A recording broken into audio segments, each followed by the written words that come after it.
뭐 기지가 펴볼까요? 이틀 동안 고생하셨습니다. 늦게까지 교제하셨죠? 중간에 혹시 졸리시면 자유롭게 일어나셔서 집에 가셔서 물 한잔 하고 커피 드시고 하시면 될 것 같습니다. 마지막 시간입니다. 마지막 시간에는 레아의 야곱의 첫 부인 레아에 대해서 함께 살펴보려고 합니다. 이스라엘에 12족속이 있었죠. 그 12족속 가운데서 6족속, 6족속의 시족, 그러니까 큰아들이 누구였었죠? 루벤, 그 다음에 시므온, 레위, 유다, 이사가, 스불론, 이 12족속 가운데서요 6명의 족속, 6명의 야곱의 아이들이 누구에게서 나왔냐면 레아에게서 나왔거든요. 그리고 이들은 이제 레아의 직계 아들이죠. 그리고 그 레아의 시녀가 이제 실바의 아들이, 근데 그때는 이제 시녀의 아들이면 그 레아의 아들이거든요. 그러니까 시녀 실바의 아들이 2명 있었어요. 가다고 아셀이거든요. 그러면 12명 중에 8명이 레아의 직계라 레아에 관련된 아들이거든요. 그러니까 레아하면 이스라엘 족속에서 입지적인 여인이죠. 12족속이 가운데 8명이 계획에서 나왔습니다. 그와 계획에서 나왔거나 그게 관계된 사람이니까요. 그리고 레아, 야곱에게 딸이 하나 있었다고 했죠. 딸 이름이 누군지 아세요? 기억나세요? 디나. 네. 그러니까 디나도 레아에게서 나왔거든요. 그리고 레아의 네 번째 아들이 누구라고 했죠? 유다. 유다는 하나님이 모든 인류에게 주시겠다고 하시는 그 참복의 통로,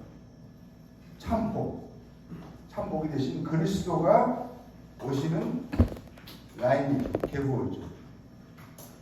창세기 49장 10절에 보면, 근데 이 유다도 레아에게서 나왔거든요. 자, 49장 10절에 보면 이런 말씀이 있습니다. 규가 유다를 떠나지 아니하면, 규는 왕이 지는 그 지팡이죠. 왕권의 상징이죠. 규가 유다를 떠나지 아니하면 통치자의 지팡이가 그 발 사이에서 떠나지 아니하기를 실로가 오시기까지 이르리니 그에게 모든 백성이 복종하리로다. 실로는 뭘? 실로 오시기까지. 실로는 누구를 의미할까요? 유다에게서 그에게서 뭐죠? 왕의 그 규가 떠나지 아니할 것이고, 그에게서 실로가 오신다고 되어 있어요. 실로는 오실 그분이시죠. 하나님께서 처음에 아브라함에게 말씀하셨어요. 네 씨로 말미암아 천하 만민이 복을 얻으리라 하셨던 그 씨를 이야기하시는 거거든요. 그리스도를 의미하시는 거죠. 그리스도가 유다의 계보를 따라서 오시는 거죠. 근데 그 유다도 레아의 자손이고, 그 그리스도가 레아의 계보를 따라서 레아의 후손 가운데서 오신다는 것이죠. 야곱은 나중에 애굽에서 죽은 후에 조상들의 묘 레아 옆에 옮긴 매장이 됩니다. 그런데 그러니까 아브라함의 이스라엘 시조가 아브라함, 이삭, 야곱이잖아요. 그들이 이제 한 장소에 매장되어 있습니다. 지금 헤브론이라는 곳에, 막벨라 우리라는 곳에 매장되어 있는데, 이스라엘의 시조들이잖아요. 또 하나님이 아브라함과 이삭과 야곱의 하나님이라 하셨던 그 하나님이 이스라엘의 대표적인 입지적인 그런 조상들인데, 그들의 묘에 그들의 아내를 함께 매장이 되어 있어요. 아브라함과 사라가 매장이 되어 있고요. 그리고 이삭과 리브가가 매장이 되어 있습니다. 그럼 야곱과 누가 매장이 되어 있겠어요? 라헬이 아니라 레아가 매장이 되어 있습니다.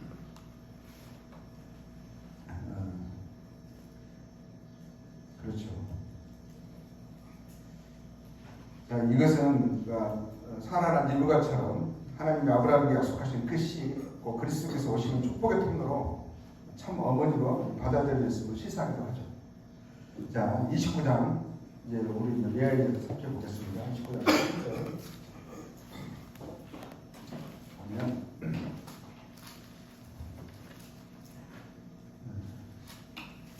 29장 17절에 보면 레아의 인물이 평이 나옵니다. 레아는 시력이 약하고 라헬은 곱고 아리따움이라고 되어 있어요.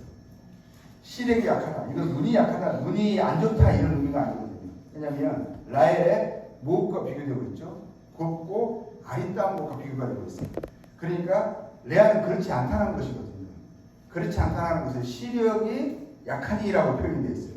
라헬은 두 자매인데 라헬은 너무 예뻐요. 예뻐도 너무 예뻐. 모든 사람이 시선을 강탈합니다. 그리고 그 애인을 한번 쳐다보면 사랑에 빠질 만큼 그런 출중한 외모를 지니고 있어요. 근데 상대적으로 레아는 정반대. 어떻게 이런 일이. 근데 이제 시력이 약하다는 것을 보면 그 시력이 눈 쪽에 딱 보면은 못났어.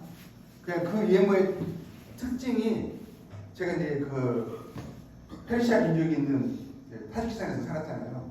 그 사람들은요, 저도 그래도 좀 젊었을 때, 지금보다 좀 젊었을 때 눈이 지금 좀 처져가지고 그러지만 저 눈은 아니라고 생각했거든요. 근데 저를 보고 얘들이요, 저의 눈을 따라 놀려요. 찢어진 눈이라고. 제 아내도 그렇게 저 눈은 아니잖아요. 근데 그들의 동향을 보면은 아무리 우리가 큰 눈이라 하더라도 그들 보고 찢어진 눈이라고 놀리거든요. 근데 그 사람도 그렇게 눈이 커가지고 뭐 얼굴에 반이 눈 같아. 눈이 그렇게 큰데도 이 사람도 눈에다가 끝에다가 화장을 또 해요. 검은게 또 칠해요. 그래가지고 그 사람도 그 눈이 중요한가 봐요. 그리고 눈이 엄청 크게 보이거든요. 그러니까 아마 레아는 이제 눈도 적었을 수 있고요. 또 눈이 시선이 한 곳으로 몰렸을 수도 있어요. 우리 그걸 뭐라 그러죠? 차관. 딱 눈을 보면은 딱 보면은 아예 안 예쁘다라는 딱 느낌이 나요. 그러니까 라헬과 레아는 이제 구별이 그런 예모로 구별이 됐죠. 그러니까 어렸을 때부터 남의 시선을 받지 못했고요. 그리고 누구에게 사랑받지 못했습니다. 심지어는 아버지마저도요 탐욕에 도움을 해요. 이 레아를 사용했거든요. 딸의 사랑, 딸의 마음, 장래를 생각하지 않고요. 그 갈등과 혼란 속에 밀어냈습니다. 자신의 탐욕을 위해서. 레아는 분명히 압니다. 야곱이 자기를 사랑하지 않는다. 자기가 눈길 한번 주지 않을 거죠. 근데 그 남자의 아내로 들어간다는 것. 이건 너무 굴욕입니다. 그리고 이 라헬의 눈물, 라헬의 자리를 빼앗아서 들어간 거잖아요. 둘이 너무너무 사랑한 사이였는데 그 사이를 갈라놓은 거잖아요. 그러니까 그 라헬의 그 질시, 원망, 분노를 또 동생의 그걸 받는 존재가 되는 거잖아요. 레아가 원했겠어요? 전혀 아닐 거라고 생각이 듭니다. 자신을 전혀 사랑하지 않는 남자의 품속에 속이는 자로 들어가고요. 아침에 야곱이 정신을 차리고 자기 품에 라헬이 있을 거라고 생각했는데 생각지도 않는 레아가 있는 것을 보면서 레아를 거의 내팽개쳤을 거예요. 벌레처럼. 이랬을 거예요. 그 모욕감을, 내팽개쳐진 얘네의 그 모욕감을 레아가 감당해야만 되는, 그렇게 평생을 살아야 되는 거잖아요. 아버지 라반에 대한 야곱과 라헬의 분노와 질시와 모독을 레아 홀로 견뎌야 합니다. 이제 한 남자의 아내가 되었지만 그 남자에게는 그녀는 없어요. 평생 사랑받지 못한 그 사랑을 갈구하면서 살아야 하는 외로운 여인이 레아입니다. 그 어느 곳에서도 그 누구에게서도 위로를 받지 못한 가련한 여인을 39장, 29장 31절 보면요. 여호와께서 레아가 사랑받지 못하고 보셨어요. 누가 보셨죠? 야곱은 눈길 한번 주지 않는데 누가 보셨죠? 하나님 보시고 그 태를 여셨어요. 그러나 라헬은 자녀가 없었다가 이렇게 나옵니다. 하나님 보셨다고 되어 있습니다. 그리고 라헬은 야곱이 사랑했지만 라헬에게서는요 자녀가 태어나지 않았어요. 하나님이 레아를 불쌍히 여기시고 레아의 태를 여셔서 레아에는 자녀들이 생산이 됩니다. 야곱은 레아의 아이들을 기뻐합니다. 자기 자식이니까. 그렇지만 그의 눈길은 레아가 아니라 라헬에게 있어요. 32절 보면 레아가 임신하여 아들을 낳고 그 이름을 루벤이라 하여 이르되 여호와께서 나의 괴로움을 돌보셨으니 이제는 내 남편이 나를 사랑하리로다 하였도다. 남편의 돌봄을 받지 못하고 왕따, 투명인간, 없는 사람이었던 레아를 하나님이 돌보셨습니다. 레아는 아들 루벤을 통해서요 하나님의 돌보심을 알았어요. 그래서 그 루벤이라는 이름이 하나님이 돌보셨다, 돌보심이라는 뜻이거든요. 그렇지만 그녀의 마음은요 하나님의 이 돌보심으로 그것을 아는 것으로 채워지지 않았어요. 마음이 충족되지 않았습니다. 오히려 하나님이 나를 돌보시니 이제는 내 남편이 나를 사랑할 것이라 기대했습니다. 그녀의 마음은 간절함은 라헬처럼 남편의 사랑을 받는 것이었었어요. 아버지에게서도 사랑받지 못했고요. 남편에게서도 사랑받지 못하는 이 여인, 남편의 첫 아들을 낳았으면서도 남편의 사랑은 여전히 다른 여인에게 있음을 아는 이 여자의 마음, 그 마음을 아십니까?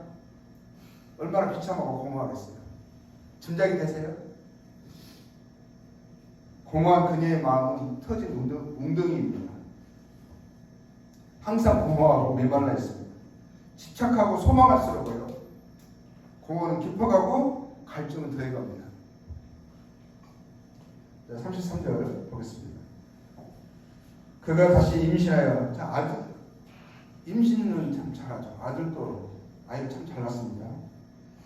임신하여 아들을 낳고 이르되 여호와께서 내가 사랑받지 못함을 들으셨으므로, 사랑받지 못함을 알고 있죠. 그것이 마음에 지금 천천히 한이 되고 있죠. 그 사랑을 갈구하고 있습니다. 하나님은 아신다고 생각해요. 하나님이 아신다는 것을 알고 있습니다. 그래서 사랑받지 못함을 들으셨으므로 내게 이 아들을 넣어주셨다 하고 그 이름을 시몬이라 하였으며, 이 시몬이라는 뜻은 들으셨다라는 뜻이거든요. 하나님이 자신의 그 고통을, 자신의 아픔을, 간절함을 들으셨다라고, 들으신 것을 아는 거죠. 그 들으심의 결과가 시몬으로, 그래서 그 아들의 이름을 시몬으로 적고 있는 거죠. 내 안에 남편의 사랑은 그토록 갈망했건만 확인하는 건 여전히 사랑받지 못하고 있다는 것입니다.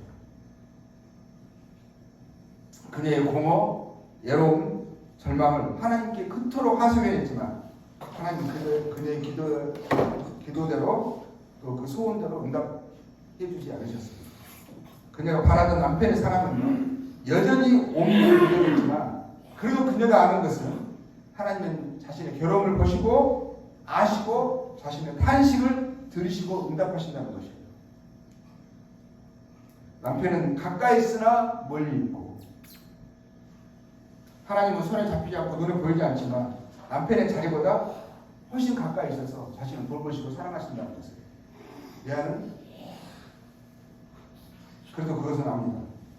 레아는 하나님의 돌보심과 사랑을 받으면서도요, 근데 우리가 생각해보면 하나님의 돌보심과 사랑을 받으면서도, 그걸 알고 있으면서도요 여전히 그녀의 마음은 뭐죠? 자신을 사랑하지 않는 그 눈과 마음이 다른 여인에게 있는 인간 남편 야곱에게 매어 있습니다. 하나님의 돌보심과 사랑에 대하여 그녀의 마음은 여전히 공허합니다.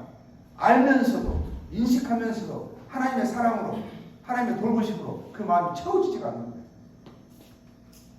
그녀가 바라는 것은 왜 그럴까요? 그녀가 원하는 것은 남편의 사랑이 때문이에요. 남편의 사랑을, 그 남편을 원하기 때문에, 남편이 채워지지 않기 때문에 하나님 나를 사랑하시고 돌보시고 들으신다는 것을 알면서도 하나님으로 마음이 채워지지 않는 거죠. 왜? 그녀의 마음은 남편을 향해 있어서. 33절 보겠습니다. 그가 또 임신하여 아들을 낳고 이르되 내가 그에게 새 아들을 낳았으니 내 남편이 지금부터 나와 연합하리로다 하고 그 이름을 레위라 했습니다. 내일가는 이름의 뜻이 연합하다, 조인하다, 매이다, 붙어있다 이런 뜻이거든요. 그러니까 레아의 마음은요 누구에게 매여 있습니까? 남편에게 매여 있어요. 레아는 이제 아들 셋을 야곱에게 낳아 주었으니 남편의 마음이 자기에게 돌아오지 않을까? 나라는 존재를 이제는 인정해 주지 않을까? 나를 알아주겠지. 그 눈길을 나에게 이제는 주겠지. 기대했던 것입니다. 레아는 하나님을 알고 있었고 그의 돌보심을 바라고 구하고 찾고 매달렸지만 그녀가 원하는 것은 하나님의 능력과 도우심과 그 은혜를 통해서 그녀가 원하는 것은 뭐예요? 남편의 하나님이 도우시고 하나님이 들으시고 은혜를 나타내 주셔서 그래서 그것으로 남편의 마음을 얻는 것을 그래서 마침내 남편의 돌봄과 사랑과 연합을 성취하는 것이 그 레아의 마음의 소원이었습니다. 갈망이었습니다.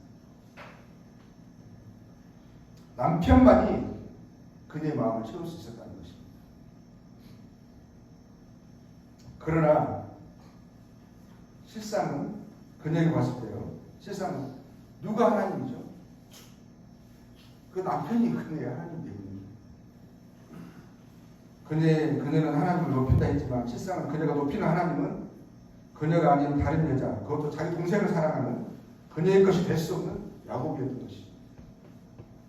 그녀의 마음은 터진 웅덩이였습니다. 남편의 사랑으로만 채울 수 있는데 어떻게 해도 어떤 결과, 어떤 열매를 낳아도요 남편의 사랑을 받을 수 없게 그녀의 마음은 터진 웅덩이였습니다. 레아의 상실, 질투, 외로움, 아픔은 어떠했을까요? 그 마음이 이해가 됩니까? 우리의 마음은 꼭 이러지 않습니까? 하나님 우리를 돌보시고 우리를 사랑하시고 이 모든 것을 알면서도 하나님으로 우리 마음이 채워지지 않고 왜냐하면 우리가 바라는 것은 다른 데에 있기 때문에 하나님의 도우심으로 다른 것을 얻고자 하는데 그걸 얻지 못합니다. 얻었다 생각하는데 또 있습니다. 또 뭔가를 갈망합니다. 하나님이 도우셔서 이걸 얻으려고 하는데 근데 이것을 얻어지지 않으니까 마음이 공허하고 허전하고 그렇습니다. 야곱은 레아의 아이들은 기뻐하는데 그의 마음과 눈은요 오직 라헬 다른 여자에게였죠. 레아는 야곱의 마음을 얻을 수가 없습니다. 레아의 상실에서 우리는 누구를 봅니까? 우선 이걸 한번 생각해 봅시다. 레아의 상실에서 우리는 누구를 봅니까? 저는요 그 레아의 눈물에서요 하나님이 보였어요. 레아의 눈물이 마치 하나님의 눈물처럼 느껴졌어요. 레아가 남편을 향한 간절함과 애절한 매음과 추구에 대해 그 자식들로도 야곱의 마음을 얻지 못했던 것처럼 하나님은요 그의 돌보심과 사랑과 연합과 매임에도 우리의 마음을 얻지 못하신다는 거예요. 자기의 자식을 하나밖에 없는 독생자 아들 예수 그리스도를 통해서 그 사랑을 보여주셨음에도 우리를 돌보시고 확인해 주셨음에도 여전히 우리의 마음을 얻지 못하십니다. 우리의 마음은요 여전히 우리를 사랑하신 진정으로 사랑하는 그분에게 향해 있는 것이 아니라 항상 다른 것을 바라보고 있습니다. 그 레아의 그 상실에서 눈물에서 하나님의 눈물이 보이지 않습니까?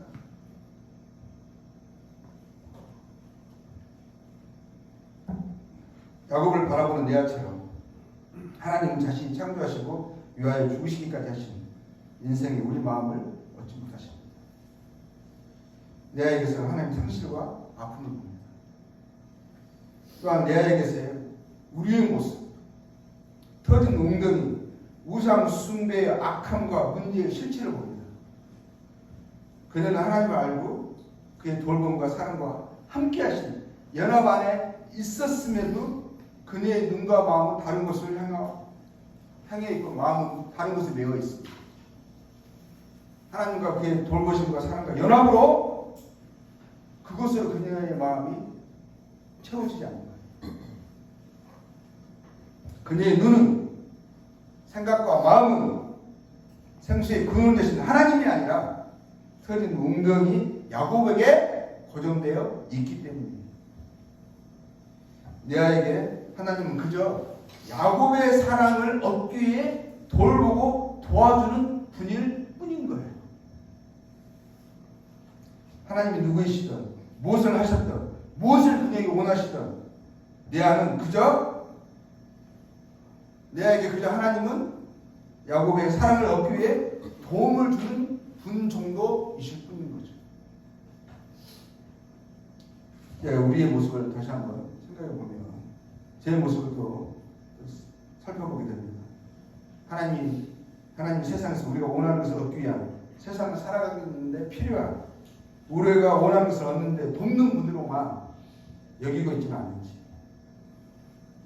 레아가 야곱을 향한 그 마음, 사랑, 매매의 대상은 원래 누구여야 하는 것이죠? 레아는 지금 하나님께 있어야 하는 마음을 야곱에게 두고 있습니다. 그녀에게 야곱은 하나님이에요. 근데 야곱이 하나님이 아니잖아요. 그러니까 뭐죠? 우상이죠. 레아는 하나님이 아닌 우상을 지금 숭배하고 있는 거예요.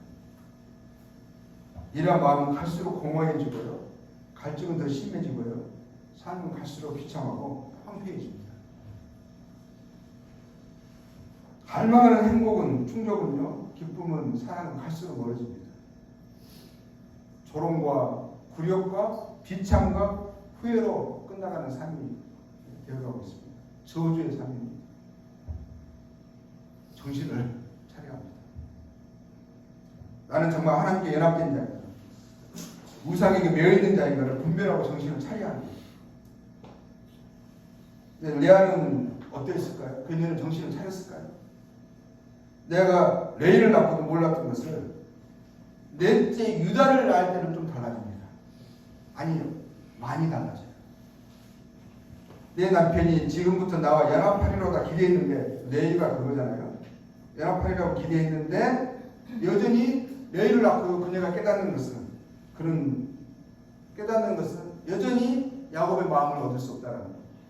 그리고 그녀가 깨닫는 것은 나의 참 남편이 누구인가, 나를 정말 사랑하시고 나의 참 목자가 누구이신가, 그것을 안 것 같아요. 그녀의 야곱은 터진 웅덩이였다는 것을, 생수의 근원은 야곱이 아니라는 것을 그녀가 이 유다를 낳으면서, 얘를 낳고 유다를 낳을 때까지 유다를 낳으면서 그녀가 이해하지 않았나 싶습니다. 그리고 그녀의 참 남편은 바로 처음부터 지금까지 그녀가 이해한 것은, 아니 영원토록 그녀를 돌보시고 사랑하시고 연합하고 붙잡고 계신 하나님이심을 그녀가 마침내 알았던 것 같아요. 그녀가 마음을 드디어 하나님께 돌이킨 것 같습니다. 하나님 그저 돕는 자가 아니라 야곱이 자신에게 대했던 것처럼 자신이 바로 하나님께 그렇게 대우해 있었구나 라는 것을 깨닫지 않았을까.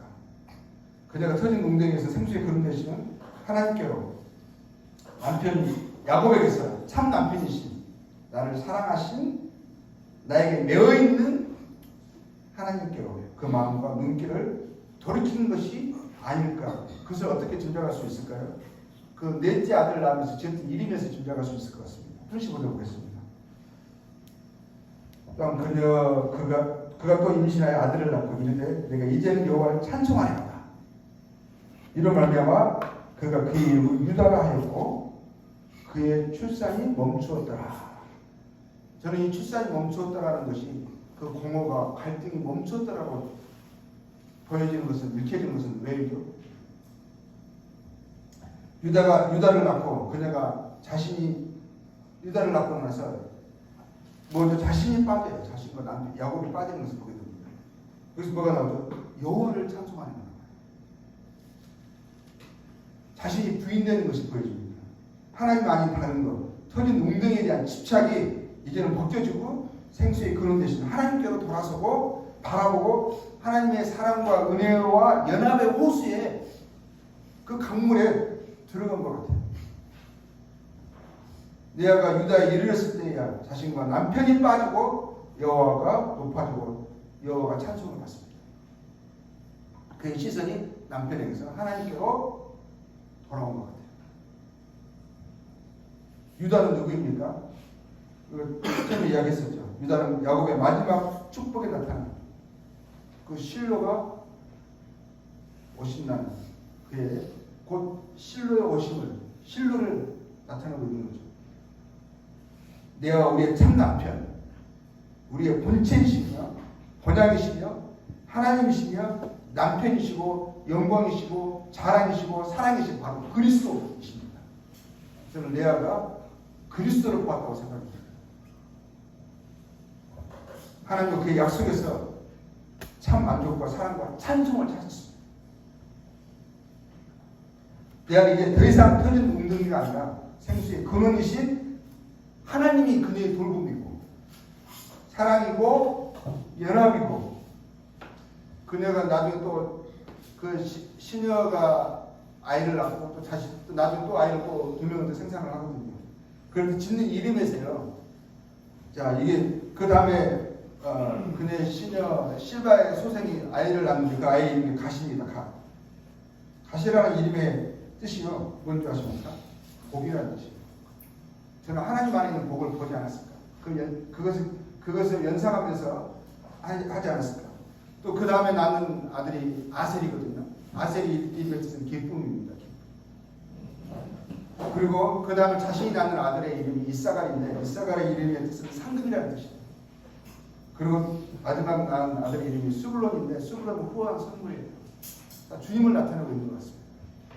주님이 우리의 복이 되시고요. 주님이 우리의 기쁨이 되시고요. 주님은 우리의 상급이 되십니다. 주님은 우리에게요. 주님 우리에게 그의 사랑으로 그의 존재로 우리에게 뭘 주셨습니까? 하늘에 속한 모든 신령한 복을 주셨습니다. 우리에게 넘치는 선물을 주셨습니다. 선물은 바로 그분 자신이십니다. 우리의 마음도요. 우리 주 예수 그리스도로 마음이 향해야 합니다. 그분이 우리의 머리이시고 남편이십니다. 그분이 우리를 사랑하시고 참으로 우리를 위하시며 우리가 믿고 의지해야 바로 우리의 참 남편, 참 목자이십니다. 계시록 3장 20절 보면 이런 말씀 있죠. 볼지어다 내가 문 밖에 서서 두드리노니 누구든지 내 음성을 듣고 문을 열며 내가 그에게로 들어가 그와 더불어 먹고 그는 나와 더불어 먹고. 주님이 문 밖에 있어요. 문 밖에. 그동안 우리의 삶 가운데서요. 주님이 그냥 우리에게 도움을 주시는 분으로 마치 레아에게 하나님처럼 그냥 도움을 주시고 내가 원하는 것은 다른 데 있어요. 그것을 얻기 위해서 하나님 필요로 하는 거예요. 그래서 여전히 주님은 우리 삶의 일상에서 문 밖에 계시는 거예요. 필요할 때만 살짝 들어오게 하시고 필요 없으면 다시 문 밖에 내쫓는 그러한 분으로 여기지 않았나 생각이 듭니다. 우리의 일상, 우리와 일상을 주님은 함께 하시기 원하십니다. 문을 열면 내가 그와 그에게로 들어가 그와 더불어 먹고 그 일상을 이야기하시는 겁니다. 우리의 마음에 생각에 우리의 삶에 함께 하시기를 주님 원하십니다. 우리의 삶을 엄밀히 하심이 아니라 억압하려 하심이 아니라 우리에게 참 삶, 만족, 기쁨, 복을 주기 위하신 것입니다. 우리를 지으시고 구원하신 주 예수님이 우리의 참 남편이십니다. 요한복음 15장 9절의 말씀 보면 이런 말씀이 있어요. 제가 이 말씀 참 좋아합니다. 그래가지고 복음 전할 때도 이 말씀을 꼭 제가 사용을 해요. 아버지께서 나를 사랑하신 것 같이 나도 너희를 사랑하였으니 나의 사랑 안에 거하라. 아버지께서 나를 사랑하신 것 같이 나도 너희를 사랑하였으니 주님이 저에게 나도 너희를 사랑하였으니 나도 너희를 사랑하니 제발 나의 사랑을 믿고 내 사랑 안에 거하라. 사랑 안에 안심하고 그 사랑을 주장하며 살라 이거거든요. 근데 그 사랑의 정도를 무엇으로 이야기하십니까? 아버지께서 나를 사랑하신 것 같이. 그 완전한 사랑으로 우리를 사랑하신다는 거예요. 아니, 아들 하나님은 아버지의 사랑을 받기에 충분한 자격이 있으시죠. 전혀 결함이 없으시죠. 근데 우리는 사랑을 받을 만한 어떤 구속도 자격도 없잖아요. 오히려 받을 만한 것은 영원한 죄에 대한 진노밖에 없잖아요. 형벌밖에 없잖아요. 그런데 아버지의 사랑으로 죄를 사랑하셨어요. 그리고 그것을 믿고 그 사랑 안에 거하라고 말씀하시는 겁니다. 또 요한일서 4장 16절에는 이런 말씀이 있어요. 하나님 우리를 사랑하시니 사랑을 우리가 알고 믿었노니, 사랑을 알고 믿었노니, 우리는 다 믿은 사람들이잖아요. 자녀들이잖아요. 하나님은 사랑이시라. 사랑 안에 거하는 자는 하나님 안에 거하고 하나님도 그 안에 거하시느니라. 하나님 우리 사랑을 우리가 믿어야죠. 그 사랑 안에 우리가 거해야죠. 그 사랑을 주장해야죠. 하나님의 말씀을 믿어야 되잖아요. 우리를 사랑하셨다고 하셨잖아요. 그 사랑의 확증을 십자가에서 밝히 나타내 주셨다고 하셨잖아요. 그렇게 하시면 뭐예요? 저의 마음을 얻기 위하시대요. 내가 너를 이렇게 사랑하니 나의 사랑을 받아다오 하시는 거거든요.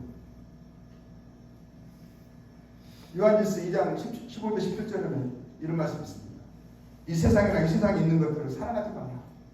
누구든지 세상을 사랑하면 아버지의 사랑이 그 안에 있지 아니하니 이는 세상에 있는 모든 것이 육신의 정욕과 안목의 정욕과 이생의 자랑이니 다 아버지께로부터 온 것이 아니요 세상으로부터 온 것이다. 이 세상도 정욕도 지나가되 하나님의 뜻을 행하는 자는 영원히 거합니다. 이는 세상도 정욕도 지나간다고 말씀하셨죠. 육신의 정욕, 안목의 정욕, 이생의 자랑은 아버지께로 온 것이 아니라고 하셨죠. 근데 우리는 그것을 얻으려고 잠시 잠깐 있을, 나중에 사라질 그것들을, 영원하지 않는 것들을 위해서요, 하나님을 이용하려고만 합니다. 하나님의 사랑을 생각하고 그 하나님 우리를 돌보시는 것을 통해서 그것을 얻으려고 이용만 하려고 해요. 그분의 마음을 생각하지 않습니다. 그분의 눈물을, 그분의 간절함을 우리가 그것에 마음을 두지 않습니다. 그래서 우리의 삶이 여전히 마치 레아처럼, 야곱에게만 매달린 레아처럼, 마치 또 야곱은 그러잖아요. 야곱은 레아는 야곱을 바라보고 야곱은 라헬을 바라보고 있습니다. 근데 정령은 나중에 하나님의 은혜를 베풀어서 라헬에게 또 자녀를 주시지만 그 전까지 라헬은 자녀가 없어요. 정말 야곱이 기뻐하는 자식들 다 레아에게서 오는데,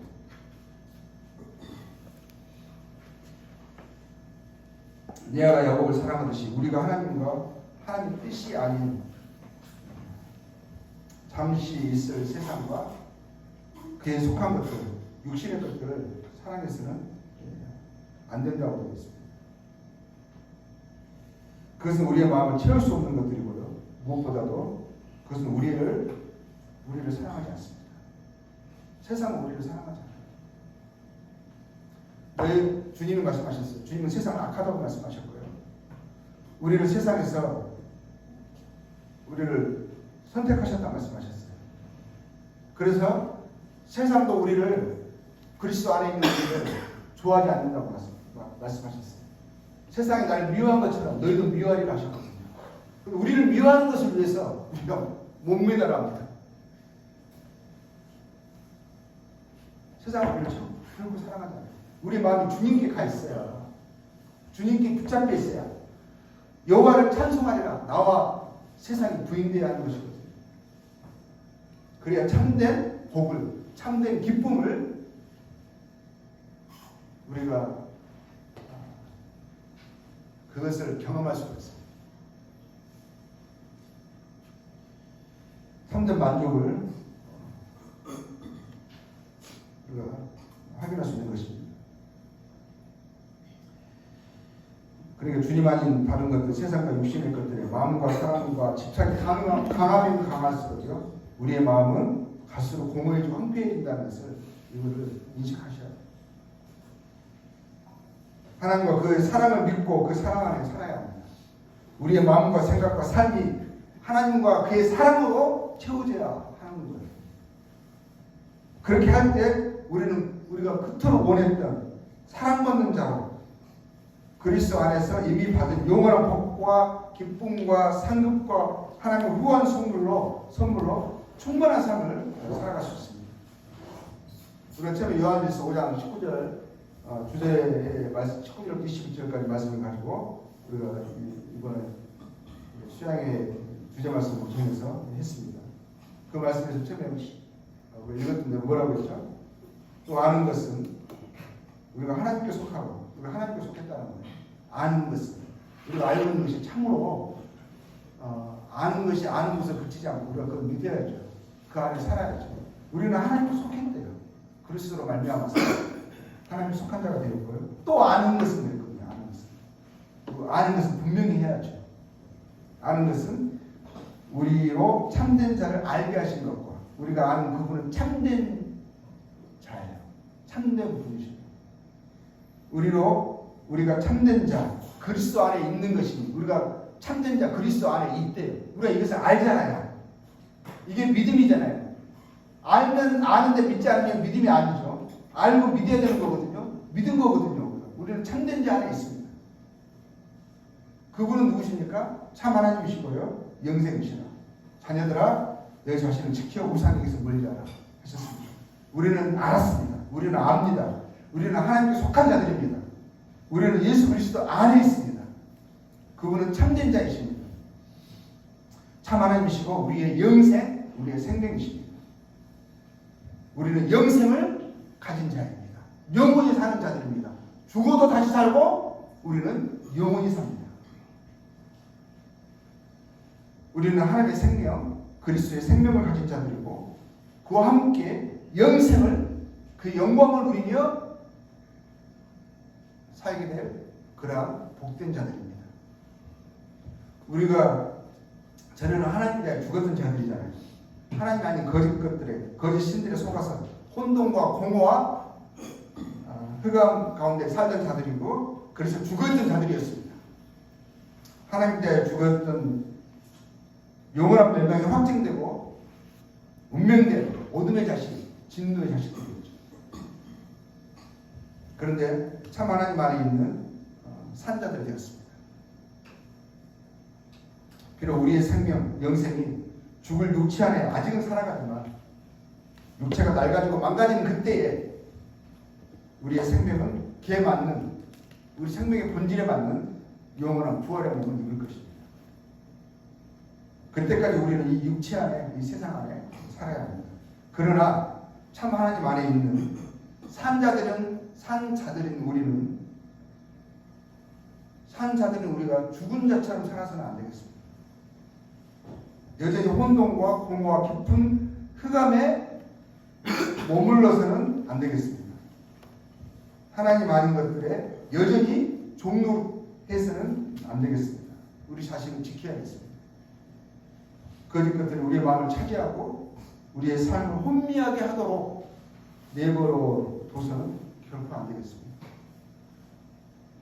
우리 자신을 지켜 우상, 거짓 것들에서 멀리하고 우리가 가진 이 지각, 이해, 아는 것을 지키고 그 안에 머물고 기억하며 주장하며 살아야겠습니다. 하나님이 아브라함과 이삭과 야곱을 보시며 그들의 하나님이라 일컬음 받으심을 부끄러워하지 아니하신 것처럼 주님이 우리도 그와 같이 우리를 부끄러워하지 않으실 믿음의 삶, 그 순례를 우리가 끝까지 계속 해나가야 하겠습니다. 우리가 처음 하나님 우리 주신 그 약속을 따라서 하늘에 속한 본향을 바라보는 그때가 처음보다 가까웠습니다. 그렇죠? 내일은 더 가까울 것 아니겠습니까? 우리가 어제 실패했고 또 오늘 이랬어야 한다고 이것이 내일 되풀이된다고 내일은 포기하지 맙시다. 오늘 다시 일어서고 끝까지 믿음의 지팡이에 의지해서 일어나 주님을 경배하며 믿음의 여정을 계속 함께 나갑시다. 그리고 마침내 감사와 경배로 믿음의 선진들처럼 믿음의 여정을 마치고 기대와 설레임으로 그 영광의 문을 열고 들어가는 우리 모두에게를 축복합니다. 예, 그래서 이렇게 우상에서 멀리하는 주제로 우리 수양의 모든 말씀을 마쳤습니다. 예, 기도하고 모든 말씀 정리하도록 하겠습니다. 아버지 하나님,